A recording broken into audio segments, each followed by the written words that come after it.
as people watch the violence in Portland, as they worry about what's going on in cities. How do we get it right, Dr. West? Well, I tell you, that's another wonderful question, though, brother. You know the great poet T.S. Eliot, who even given his artistic genius, had his own reactionary politics, too much anti-Jewish element in him, but his genius is undeniable. He wrote 1936, Burnt Norton. He says, we moderns are distracted from distractions by distractions. And so much of American culture, which is a commodified culture, is full of just weapons of mass distraction.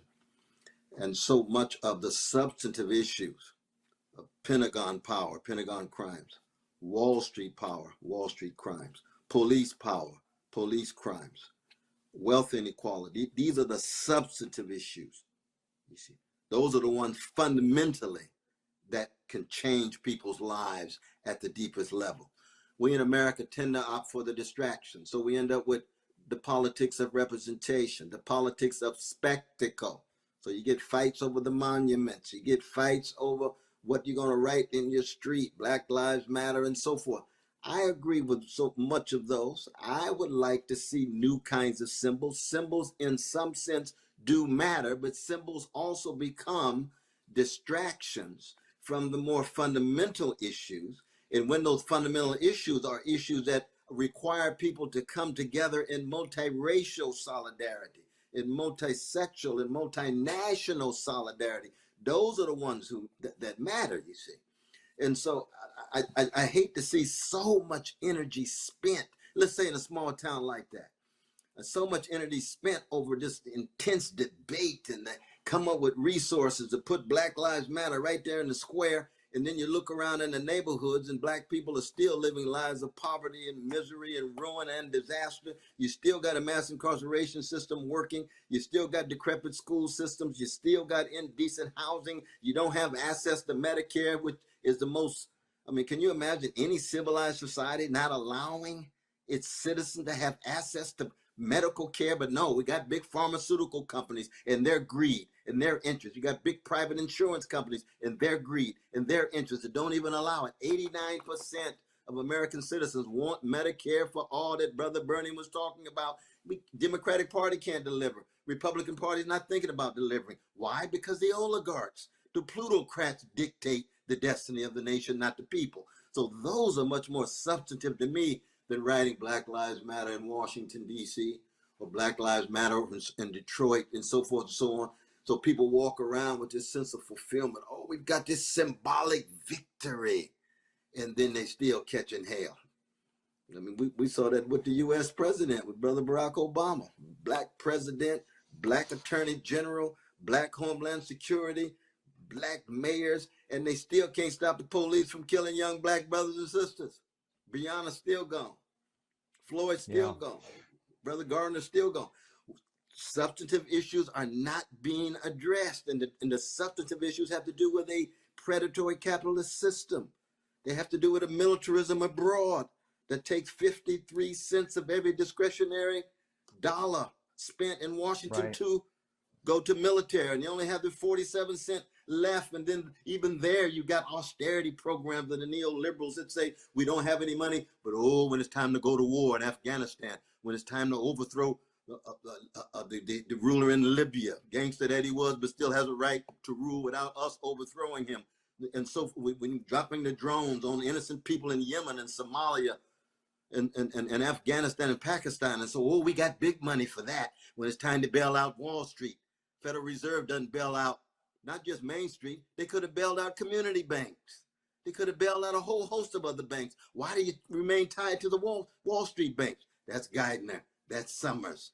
That's Sterling. That's the ones you were talking about, you see. That's Goolsbee. That's their world, that little narrow, truncated, Wall Street-centered world. If Wall Street is doing well, if the stock market's doing well, then America's doing well. What a lie. What does it mean to have an empire addicted to lies, hiding crimes? That's chickens that come home to roost when you tell so many lies and you engage in so many crimes and you think that somehow you are still innocent. James Baldwin used to say you can't be the authorizers of this devastation and still view yourself as innocent. That innocence itself is the crime even before you commit the crime. And that's the Right. problem of the United States. We've been innocent for so long with indigenous peoples, innocent with enslavement of Africans, innocent with subordination, exploitation of white workers, innocent in terms of the women. And so, but we make our breakthroughs. Yes, we do, because people struggle, people sacrifice. And yet the breakthroughs have to be on substantive issues. It can't just be on the symbolic ones, or the symbolic ones Right. become the distractions that the great T.S. Eliot was writing about in his poem.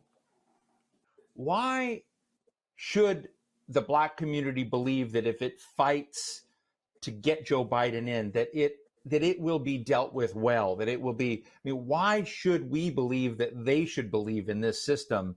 And if Donald Trump loses and won't leave that White House, that we that there's an expectation that they're somehow going to be part of making things so-called right politically. I mean, I sound a bit cynical, but I mean, I'm just interested No, I in the understand. stakes I of this moment and understand. what would happen if Donald Absolutely. Trump doesn't leave. Absolutely. As you know, I mean, your vote through mail might not ever get there. I mean, so you're really talking about votes across the board. But no, the deeper question that you're raising is what makes any Black person believe that after 400 years of a white supremacist civilization and over 200 and some years of a white supremacist USA, that the American people, for the most part, even have the capacity, especially the elites, have the capacity to treat the masses of Black people with dignity and decency? You see, this is Marcus Garvey's great question.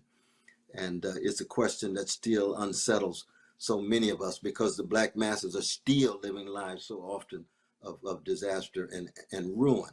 And the answer to that question, I think, is the answer that Henry Highland Garnet gave in the 1830s when he said, Black people must never confuse their situation with that of the Israelites in the Old Testament. For Black people, Pharaoh is on both sides of the bloody Red Seas.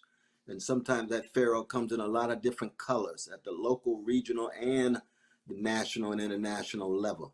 And what does that mean then? Well, then you got to be blues-like. The blues is tragic comic. Albert Murray, Ralph Ellison, Toni Morrison, Curtis Mayfield, Louis Armstrong, the greatest of them all in some ways, John Coltrane. So the blues means we are a people on intimate terms with catastrophe. Nobody loves me but my mama, and she might be jiving too. That's the king of the blues. That's B.B. King. Strange Fruit, a Billie Holiday. What is Strange Fruit? American terrorism, lynching. How are you going to keep on going? Well, you've got to make sure you wrestle with a despair, but a despair that never paralyzes your will. That's tragic comic. It means you continue to fight over against the odds. You continue to laugh. You continue to love. You continue to organize. You continue to try to reconstruct and revolutionize your society and your community. You continue to be tender and caring and kind to your kids and other people's kids. That's what it is to be human at its deepest level.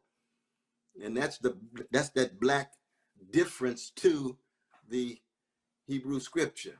The spreading of that Hesed is also in the Black context profoundly tragic comic, something that Chekhov understood. But of course, Isaac Bashevis Singer understands it from his own Jewish Yiddish point of view.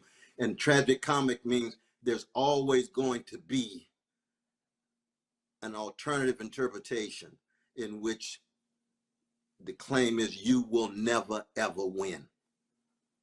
That you're always against the grain.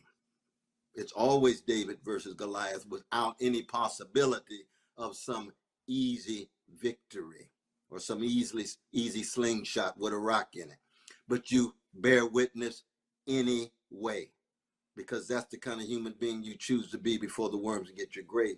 That's my tradition. You see, that is the tragic comic tradition. And as a Christian, it's cruciform.